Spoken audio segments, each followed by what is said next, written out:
Hi, it's Ricky of Moshville Times here once again. Now, tonight I'm delighted to have the band, well, when I say band, it's a one-man project, Exist in Ruin, who are a Seattle-based Black Death symphonic metal band.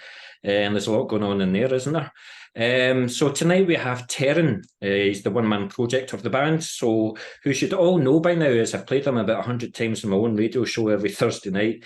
So if you like your early Dimmu Borgirs mixed with a wee bit of Amon Amarths, then Exist in Ruin is the band for you. So like I said, I'm absolutely delighted to meet you, Teren. How are you doing? Have you managed to escape all this COVID nonsense, and how's the weather and everything over there in America? Yeah, I'm doing great. COVID's kind of behind us, Yeah. a bit, and still working from home as a result of it, several days a week. So that's kind of a nice thing that came out of it. And the weather's been a bit rough lately. We've had some storms and some ice storms and wind storms and whatnot. But other than that, You're everything's fitting all right. well. You're fitting Yeah. well. So how have you adapted to like working from home? I'm much more a people person, face-to-face person, but do you find it quite good working from home? Yeah, it allows me some more freedom, with schedules and stuff. But yeah, I'm not really a great people person overall, so I enjoy it. I enjoy my time at home. Cool. Cool. Yeah. But we're here to talk about everything that exists in Ruin. So with your debut EP, Exist in Ruin, being released in June of this year, how did it feel to finally release it after all the blood, sweat and tears that you put into it? It was pretty incredible feeling. It was quite a long process. I would say about a 2.5 year process from start to finish. Yeah. So I didn't intend to release an EP when I first started. I was thinking a few singles here and there, but it just kind of snowballed over time. Yeah. But I wrote about 15 songs and ended up whittling them down to the 6 that you hear on the EP now. Okay. And then, uh, some of the 2.5 years was just like getting this used to the software, writing the music, doing all the whittling down and whatnot. And then, preparing all the material and stuff for release, like getting a website up and running, all the social media platforms, getting the artwork, getting all that stuff lined up so that it was all ready for release day. And yeah, it was a long process. Well, the most important question then, what's going to happen to these other 9 songs? Because your EP was 6 um, songs, so what's happened to the other 9? well, I've got 3 lined up for 2023 that I plan on releasing. Good. I'm trying to do each one like to its full potential, like have a music video with each one, promote it sufficiently, and all that, and have it as top quality as possible, like the same level as the first EP or better. Yeah. Yeah. So Well, I also know that you were in like your death metal bands, and what I don't know if it was like 2000 or something like that, but you've certainly been a musician for a long time. Did you have any material from that length? There was always like a couple of riffs that you've kept handy, even from back in the day, and that you brought to light. oh yeah, absolutely. I was in a band like in 2000 to 2003, Okay. and but I was always the main songwriter. I was the only guitar player in the band, so I've kind of kept some of those riffs in my back pocket, Yeah. and drawn from them for some of these songs, So It's not a like lot of you're going to sue yourself for copyright for using the riffs again. no, no, and the guys have heard the songs, and they don't mind. Yeah. They're kind So of you talked about releases for like 2023 then. Is this going to be like another EP, or do you think you go for a full-length album? Because I did look at the EP and it was like 6 songs. I'm like, maybe if you'd done another 2 or 3, that's an album. Was it always going to be an EP, the Existing Ruin? yeah. At the time, once the 6 songs were about ready, it was kind of a financial thing at the time. Like I couldn't afford to go further because I'm basically the only guy funding the whole thing. Yeah. I pretty much pay the hired guns, and then at the time, that's about all I could go for. If I wanted to get something out there, um, but this year things are kind of lining up to where I can do more. So good. If I knew that at the time, maybe I would have waited to do a full length. Yeah. But I've been listening to other people talk since I've released this album, and doing singles kind of lets you, it gives you more content to push out over time. So it's a way to keep your social media going and everything, instead of just dumping it all in one shot and then everyone forgets about it, in a few weeks. Yeah. So, I mean, you definitely took the words out of my mouth. It seems to be like a double-edged sword with interviews that I have. The older generation like the beginning, middle, and an end of an album. They like the package, the lyrics, and everything else that goes with it. Whereas the younger generation is like single, couple of months single, couple of months single. You just don't know what's the best thing. Like the guys that headlined Winterfest for us, Dog Tired. I mean, they're releasing their 5th album, and it's just album 2-3 years, album 2-3 years, album, and you just don't know whether it works or not. So is that what you're planning then? Are you planning on doing like in the spring releasing a single, a couple of singles, and then maybe doing a more full length album later on in the year, or what are you thinking? Yeah, I mean, I'm planning on using those leftover songs. I said I wrote like 15 of them. I'm pulling more material from those and trying to form new songs out of those. And I'm going to be writing constantly throughout 2023. Yeah. But the 3 songs that I'm releasing are ready, to, for the symphonics and the vocals and everything, ready to build them up to that level and then try to push them out, throughout the year. Yeah. Is one of them going to be a ballad? Just wondering if you're going to bring your Motley Crue influences into the songs. No, not really. These songs are going to be probably bigger sounding than the first ones, because now that I have a 7-string, I'm still playing the same kind of riffs, like melodic death metal type stuff, but it just sounds bigger now with the extra string.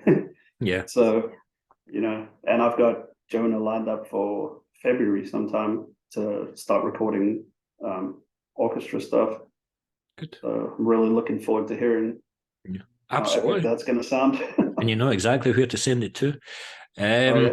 But is it fair to say, like, I don't know whether it was like the pandemic and you were just sitting in your house and you just thought, you know what, I'm going to pick up my guitar again and just get things organised, because you couldn't even get out of the house for a long period of time.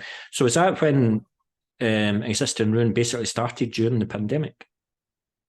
It started a little bit before, towards the end of 2019. Okay. I was kind of in a,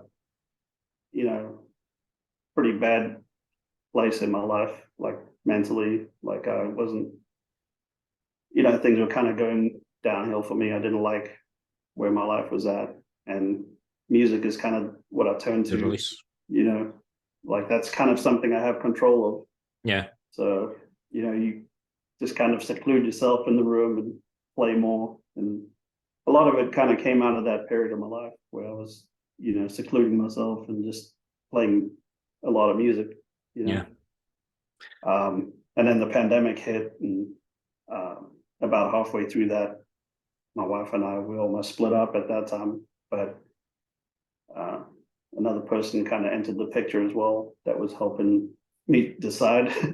Right. But everything kind of turned around, and my wife actually ended up helping me finish this EP. Like, she was a big part of helping me write the lyrics and everything for it as well.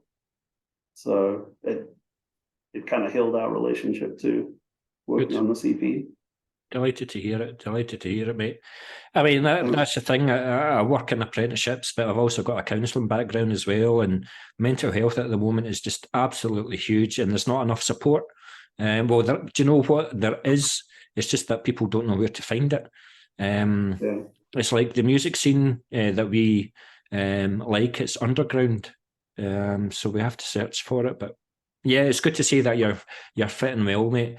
But you kind of touched on it a wee bit earlier then. So For those that are new to the band then, and with the new songs that you've written, how would you say it compares to the debut EP, Exist in Ruin? What is it basically the riffs and everything the same as maybe the orchestration that have taken it to a different level, or what have you what do you feel that you've contributed to the newer songs?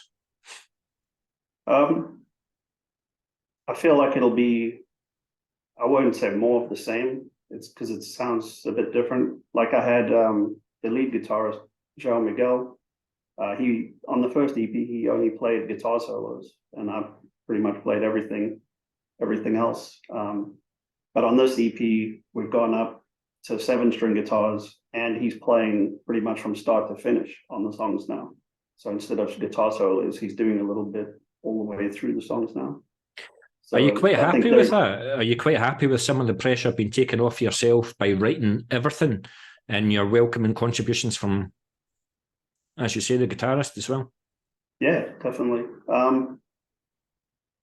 Because I mean, he's such a great guitarist. It's nice to see, you know, what he can do over my riffs. You know, instead of they're just, you know, I won't say my playing is basic, but he's definitely way more talented than me. So like, there's some new ideas that might not exist, you know, if I wrote them myself from, you know, like the second guitar parts as well. Yeah. So there's a little bit different. There's a little bit of a difference there on these new songs where, you know, there's more of a contribution from him throughout the whole song. Cool. And, you know, they're just heavier overall because of the deeper sound. So, well, that's what I like. That's what I like. But what does worry me is that you've went from a 6 to 7-string guitar, and I'm just worried that you're going to go all power metal on me. No. There's probably a little bit more thrash or like metalcore style stuff in it this time around, but it's still very melodic, very still Black Death symphonic. Yeah, exactly. As long as you keep that, I'll still keep playing you. Good. Yeah, I mean, I think if you like songs like Paradigm and Stained Legacy, you know, it'll be more down the line of that, except, you know, probably heavier. Do you know what I loved when I played you on you make it easy for me. You make it so easy for me to play on the radio. Like, because I say that was the song Exist in Ruin from the debut EP Exist in Ruin by the band Exist in Ruin. And I went, that was so fucking easy.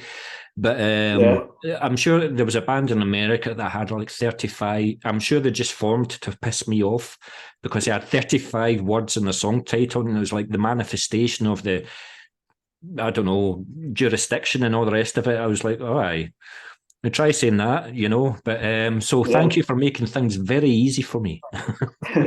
No worries. But going back to, sorry. I was going to say, coming up with that name though was quite a challenge. You know, see, it's a question I never ask a band. What does your band name mean? Because I think it's pretty self-explanatory. But if you've got a story for it, go for it.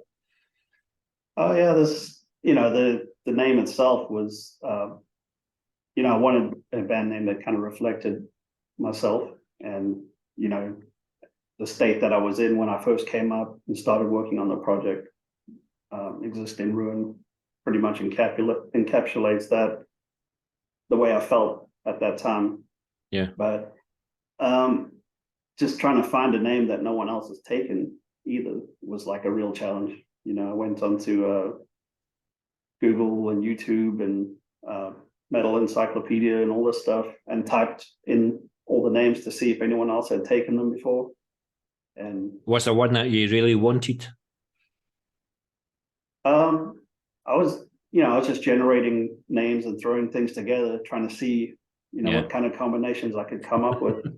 And I had about 4 pages of text, you know, just hundreds of names, and most of them had been taken. And one day I was in the shower and it just kind of hit me. I was like, Exist in Ruin, there it is. And I went and looked it up and no one had it. There you go. You know? There you go. So excellent. But you also, am I right in saying that you've just released the one music video from the EP? It was called The Affliction. Is this going to be the only video to conclude the visual side of the album, or do you see yourself releasing another one?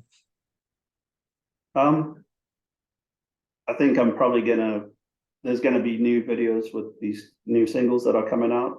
So I don't think I'll get a professional one made for the first EP, but I might try to make my own, because I'm starting to do video editing and things like that.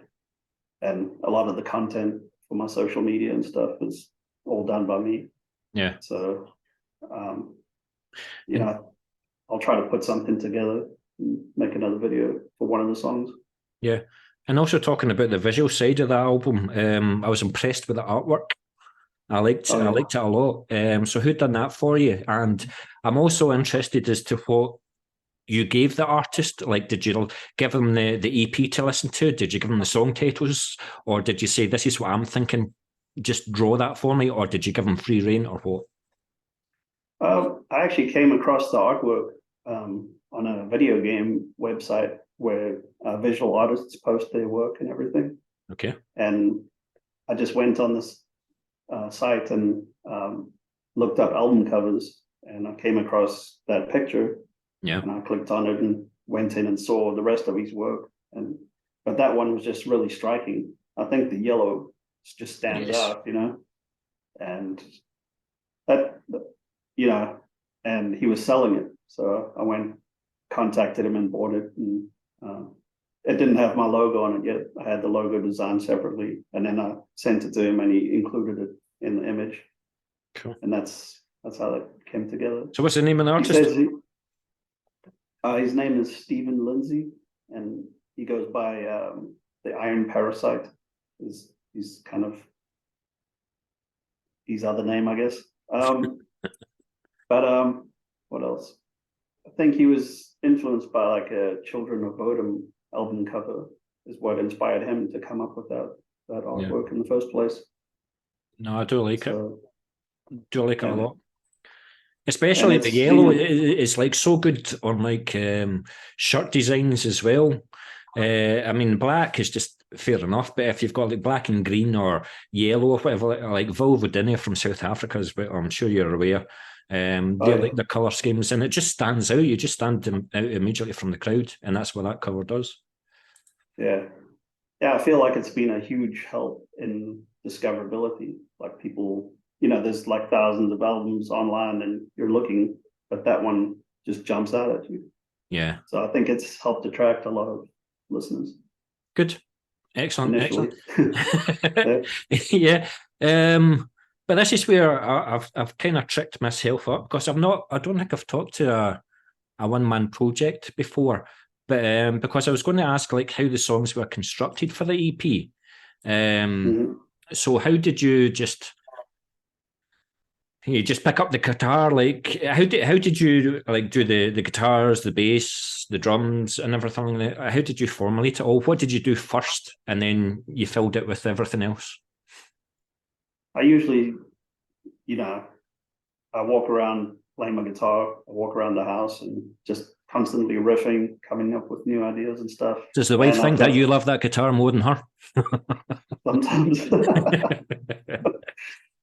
But I've got tons of riffs from over the years that I've played the same riffs over and over again for many years. And around 2019, when I started trying to get serious about recording, I got into some software where you can layer multiple guitar tracks and stuff.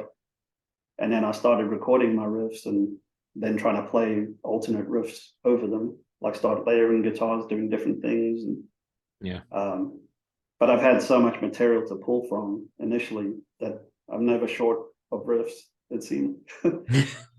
So, but that's what I do. I record the guitars first, and then I have drum software that I start putting in there. And sometimes that changes things up. You hear the drums and then you're like, oh wait, now I can do this. And you go in and refine the riffs. And recording like that or starting to record multiple tracks on the software and stuff has really changed the way I play guitar. in the last few years, because now you can hear it and you can cut and paste things and move things around, and like everything comes together. You can replicate it and much quicker and do different things a lot quicker. Whereas I used to just keep it all in my head in the past, just walk around, play, and then, that would be it.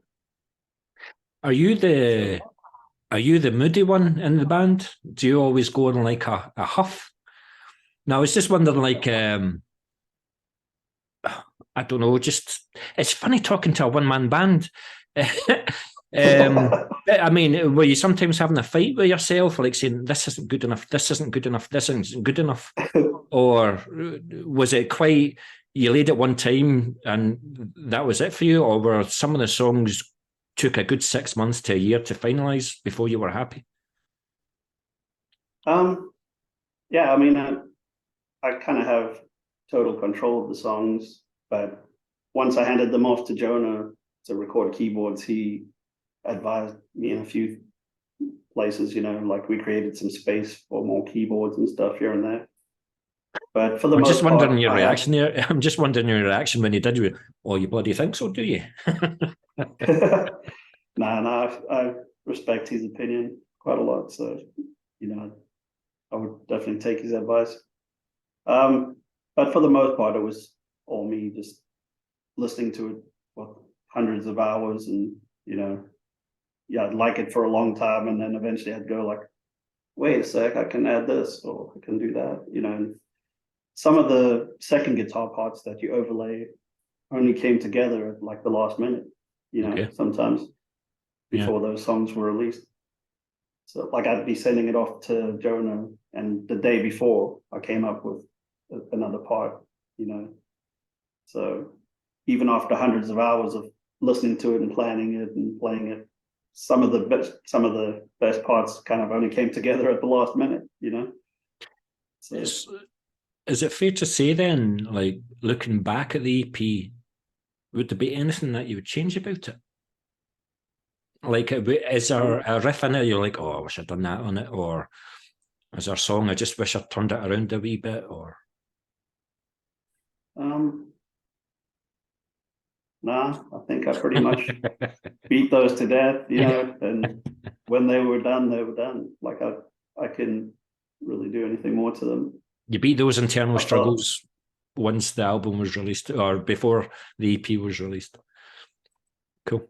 No, I mean, it was a long process, and I was happy to get them out the door, Yeah. Is this the happiest that you've been musician-wise? Yeah, I'd say so. It's kind of been like a bucket list to get an album out there.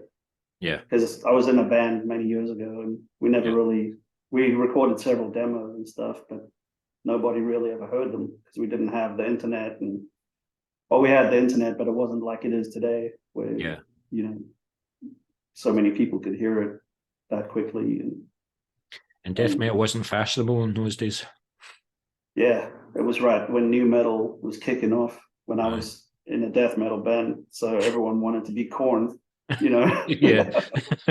Yeah. And I was like, man, my timing sucks. But yeah, going back to the EP for a second and talking about the guest musicians, there's two standout tracks for me. It's The Affliction and obviously the self-titled track. But one of the main reasons for that is the vocals of Jesse Christ. So how did you find Jesse? And for a personal opinion, I hope you're going to use her again. Yeah, absolutely. I'm trying to find, because I haven't finished the lyrics yet for all three of the new singles, but I'm trying to find a place for her. For sure. Yeah. But yeah, we found her online. My wife actually did research because I showed her some Dimmu Borgir tracks, and Annette Kjolsrud, or I can't really pronounce her name, but she's one of the vocalists on Dimmu Borgir's albums. And I showed my wife that, and that's kind of the sound I was looking for. And she did some research online, and she she tracked Jesse down, you know, and then sent it to me. Once I heard it, I was like, yeah, we have to get in touch with her. So, and Jesse's just, she can do the soprano, opera stuff, but she can also scream. She does like the black metal screaming and all of that. So she's very well rounded, and she loves black metal and everything. So I couldn't have found a better person. So how was it like? Because I'd imagine that you visualized with the lyrics how she was going to be singing it, but how easy or difficult was that to portray to Jessie then? Was it like sometimes difficult, or was it like you gave her the lyrics in one take, she done it? Yeah, that's pretty much how it went. You know, we wrote the lyrics, my wife and I, and we kind of imagined what the melody would sound like. Yeah. But we didn't give Jesse any direction, like, oh, we want it to sound like this. So we just handed it over, the words, the lyrics and everything. And when it got sent back to us, it was completely different than what we imagined. Yeah. But it was like 1,000 times better than what we imagined, you know? Absolutely. Like, so yeah, it was, you know, we just send her lyrics and she does her stuff. I think with Exist in Ruin itself, I sent, because usually I used to send the songs to Caesar, the male vocalist, first. But with that particular song, I sent it to her, and she actually came up with the vocal patterns from start to finish for that whole song, like the heavy and the melodic. And then I sent it over to Caesar, and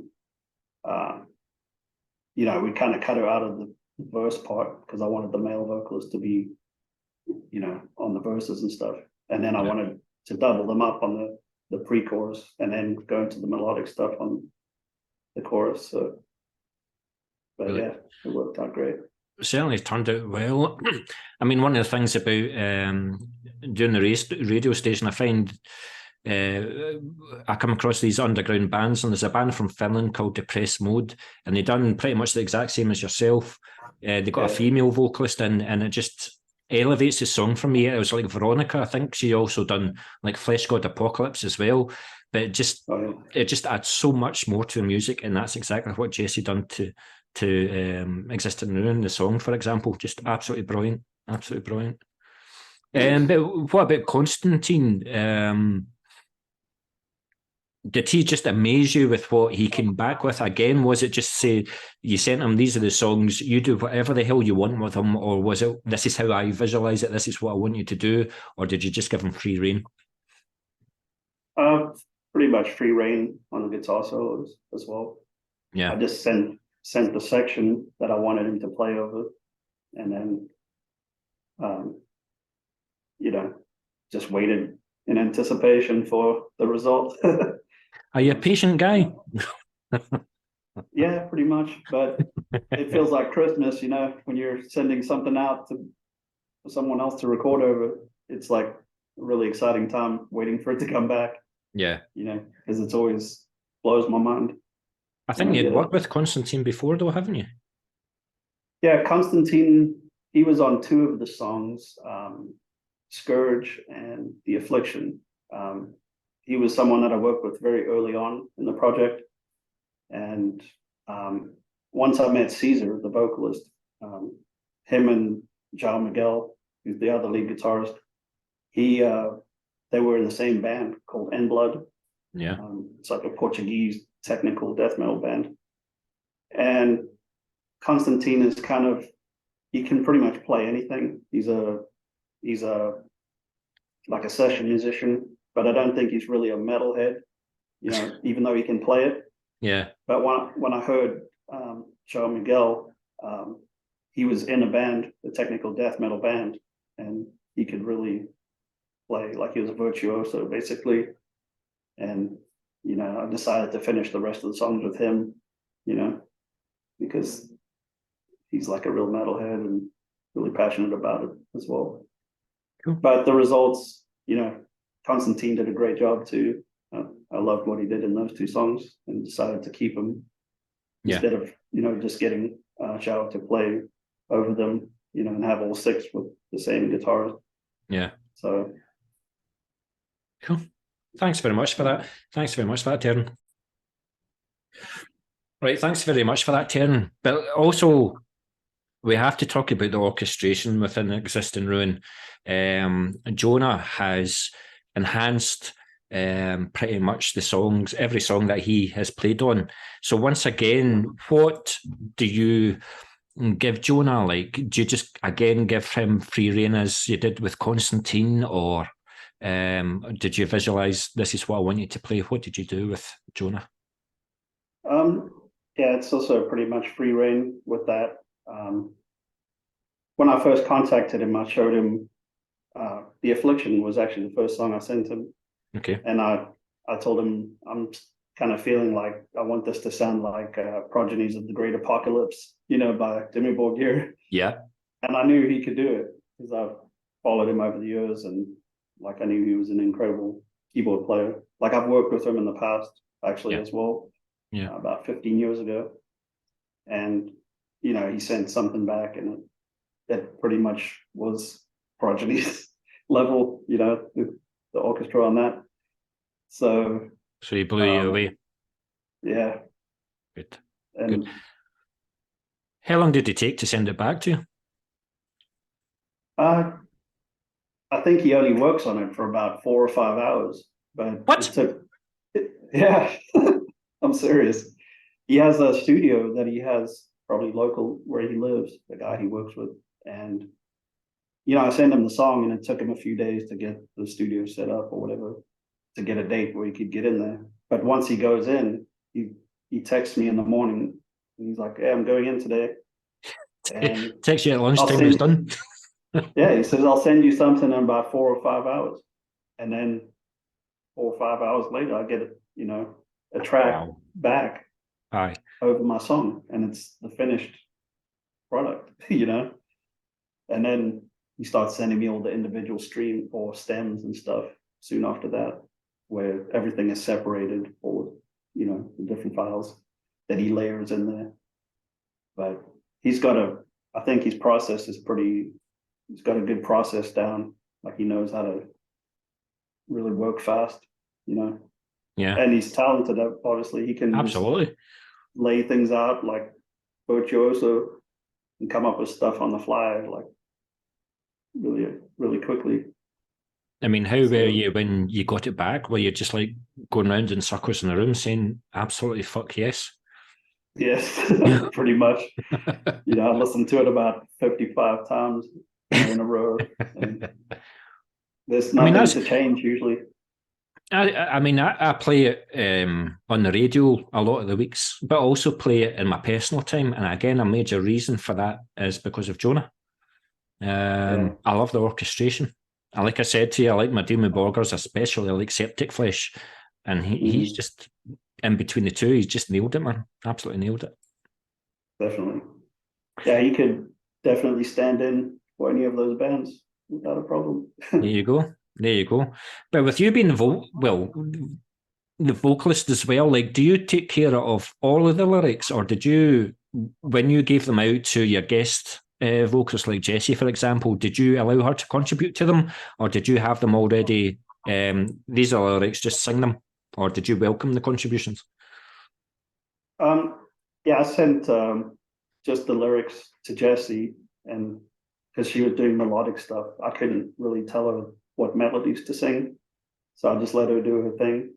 But with the heavy vocals, I sent scratch tracks to Caesar, where I would sing kind of like a heavy pattern, Yeah. And give him an idea of what I was looking for. And then he would go in and record it professionally and send back, really good stuff, heavy vocals.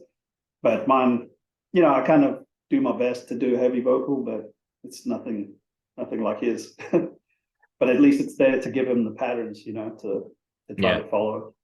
Yeah. And then. So was it again a case of you wandering around the room saying "fuck yes" when you got them back? Yeah. Every single musician is like, top level, I would say. Yeah. So. But Existing Ruin is too good to just be a recording band. So do you see yourself like getting a few more local musicians and getting a band together and maybe playing a couple of shows, or do you see Existing Ruin just being a recording band only?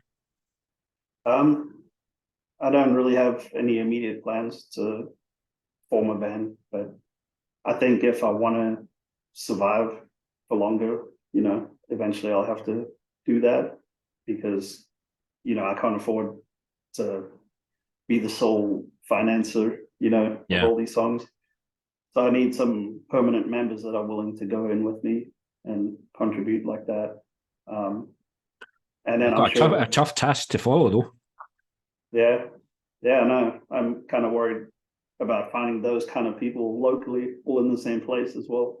Yeah, it'll be tough, or I'll have to get people to move, to my area or whatever it is, if we want to be together as a band. Yeah.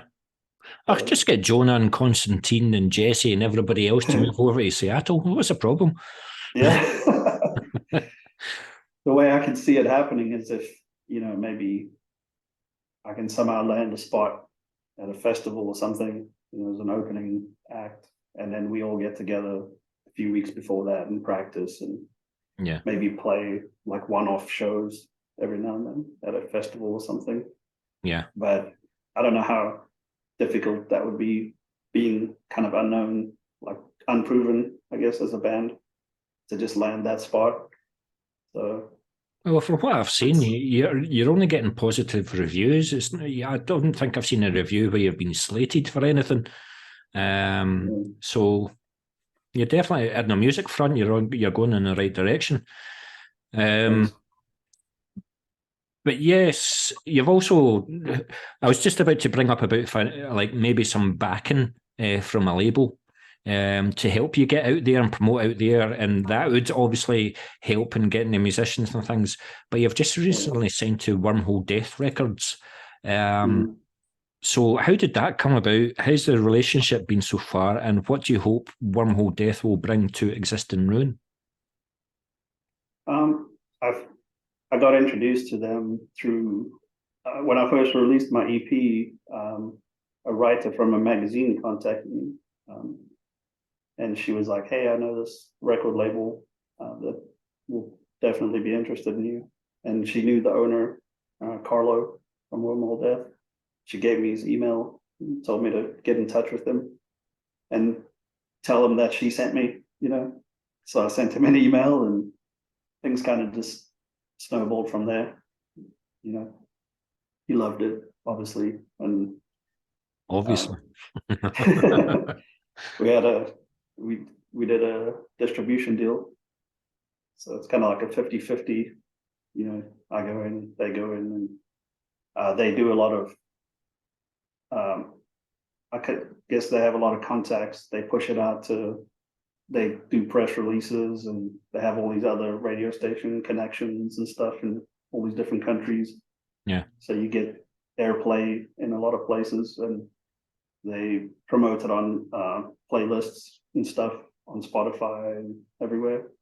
And then we're doing like 1,000 CDs, physical copies, where some of it will be sent to Japan and some other countries.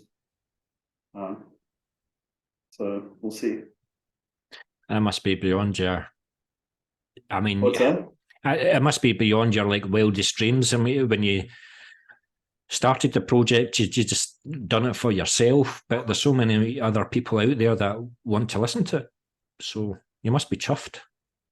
Yeah, I think it's definitely gone beyond my expectations.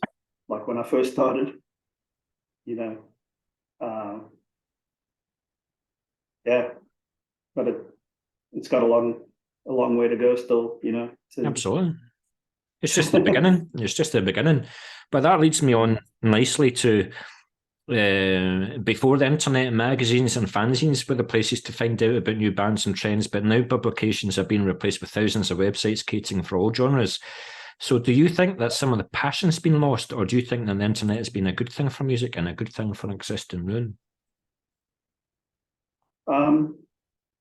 Yeah, I believe without the internet, I wouldn't be able to do what I'm doing right now. I'd have to go the hard route of forming a band and, doing the legwork trying to play clubs and get your name out there. But the internet's kind of allowed me to just pretty much do it all from my bedroom, you know, Yeah. and then get it out there to thousands of people. So, but the double-edged sword of that is, you know, with the streaming services and everything, it's like you don't really get paid much for it. So you're getting a lot of exposure, but like, you know, in the old days and doing the touring thing and all that stuff, you at least get ticket sales and merch and all that stuff. So, and me not being a traditional band, like I'm not doing that either. So it's, yeah. It's definitely a double-edged sword. Like, I mean, I've got plenty of tapes in my cupboards next to me, but there was nothing better than sending like a £1 note to like somewhere down in England, for example, or elsewhere in Scotland, and then a few days later you'll get an envelope back and you'd open the cassette and like stickers would fly out and you'll get a letter back from the band saying this is who we are, blah blah blah.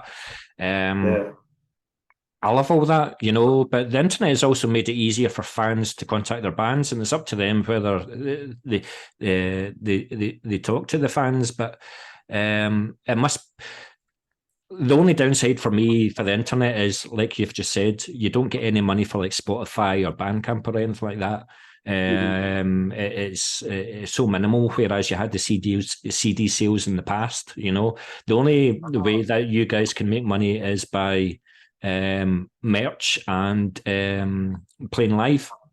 So if you want to like make anything financially and get some of your money back, you're going to have to like form the band and get out there and do that. But it's definitely a double-edged sword, because it must be amazing to find, well, that's you're going to get fans in Japan, you'll have maybe fans in Peru or something like that, and fans in South Africa. It must be amazing to actually find all these bands from different countries, whereas you wouldn't have been able to do that 30 years ago.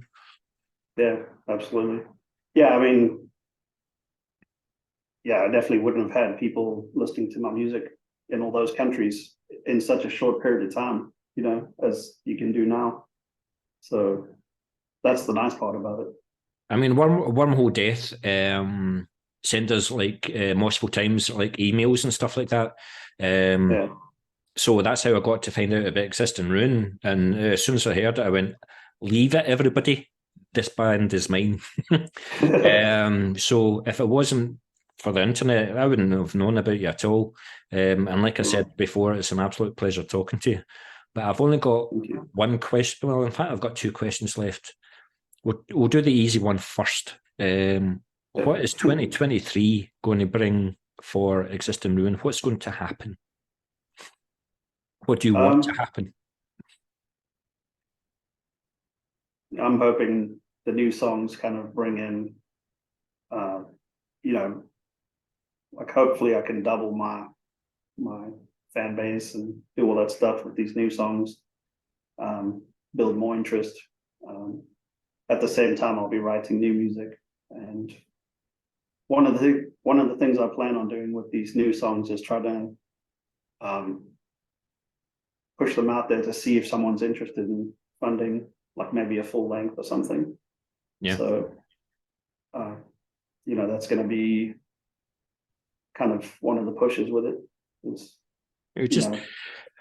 You've just got to keep on pushing the boundaries, don't you? I mean, that's exactly how you got Wormhole Death, and that's a hell of a label to be on. Some of the bands on that record label. Yeah. You know, absolutely. But I've only got one last question for you, and it's probably going to have another 40-minute Zoom call discussion, because we're going to talk about the instruments that you used for the recording of the EP. So the guitar behind you, for example, what's the setup? What guitar did you use? What pedals did you use, or what did you do? The guitar that I used the most, this whole EP was recorded on a 6-string, basically a $200 Jackson Dinky. It wasn't a very glamorous guitar at all. But sounded great though. Yeah, it sounded great. I record in Reaper software and then use a bunch of plugins for the distortion and effects and all that stuff.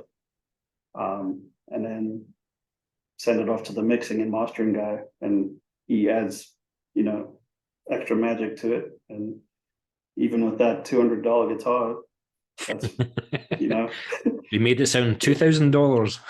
yeah, exactly. So who was it that mixed and mastered the EP for you then? Sorry, what? Who was it that mixed and mastered the EP for you? Oh, it's a guy named Winter Pryor in the UK or in England. From, I guess, his studio is called Sphinx Studios. Yeah. So You're talking. but he's building a good name for himself. Like, I think he's done some work with or he's had some tutoring by Francesco Farini from Flesh God Apocalypse. They're kind of connected, and he released some drum software with what's his name? Jacob Hansen. He's Okay. also in Pyramaze, and he's a great music producer, and he's got his own studio as well, recording studio. Yeah. So Winter's kind of affiliated with these guys, and he's making a good name for himself as well. So with the singles then, do you see it going along the same formula? Same people? Yeah, I'm probably. Good. Like, Good. yeah, kind of already signed up with them, promised them, like, yeah, I'll be sending you more stuff. So There you go. There you go. So that was the guitar that you talked about. What else? What was your other setup? I don't have the bass guitar that I used anymore. I sold it so I could buy this 5-string. You are going to go. You're listening to too much Halloween or something like that. Yeah. Your 7-string guitar and now a 5-string bass. Yeah, I needed the extra string on the bass to keep up with the 7-string guitar now. Any excuse. I couldn't get the other one low enough without it flopping. So I ended up upgrading to a 5-string. Cool. So, and do you find that extra string quite easy to learn, or easy to find out what the extra string brings? Yeah, I mean, it's not too much different than the 4-string. Play it the same way. You probably At only play least the I'm one using string all of it 5 of anyway. them. What's that? You'll probably only play the one string of it anyway. No, I was about to say I'm actually using probably all 5 of them on one of the songs. So there's some melodic bass playing on it as well. Yeah. Maybe watching too much Primus as well. Yeah. There's no slapping and popping, but it's, yeah, just regular playing. Yeah. Well, listen, it's been an absolute pleasure talking to you. Obviously, when you've got your new material, when you've got your new singles, you know exactly where to send them to. You know exactly where it's going to be played, because you deserve to be promoted.